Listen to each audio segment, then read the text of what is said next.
ગાંધીધામ નજીક ચિરાઈ સર્વિસ સ્ટેશનમાં ફરજ બજાવતા છત્રી યુવાનને માર મારી તેમની ગાડીમાં તોડફોડ કરી અને 3 લૂંટારાઓ ₹15,000ની રોકડ રકમની લૂંટ કરી પલાયન થઈ ગયા। ગાંધીધામ શહેરના ધમધમતા સરદાર વલ્લભભાઈ પટેલની પ્રતિમા પાસેના વિસ્તારમાં ગાડીમાં ઘૂસી રોકડ ₹15,000ની લૂંટ કરી 3 શખ્સો નાસી ગયા હતા। બનાવને પગલે ભારે ચકચાર પ્રસરી હતી।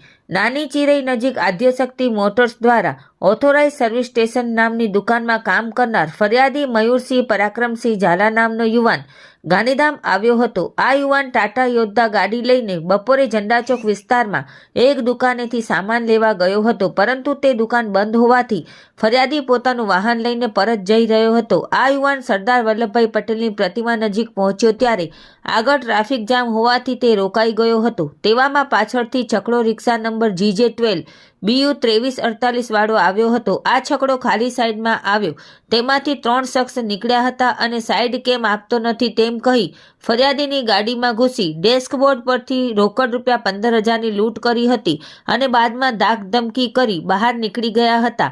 ફરિયાદીની ગાડીના ચારેય કાચ તોડી નાખી 50,000નું નુકસાન કરી છકડામાં બેસીને નાસી ગયા હતા। ધોળા દિવસે ભરચક વિસ્તારમાં લૂંટના આ બનાવને પગલે ભારે ચકચાર પ્રસરી હતી। એ ડિવિઝન પોલીસે ગુનો નોંધી વધુ તપાસ હાથ ધરી છે।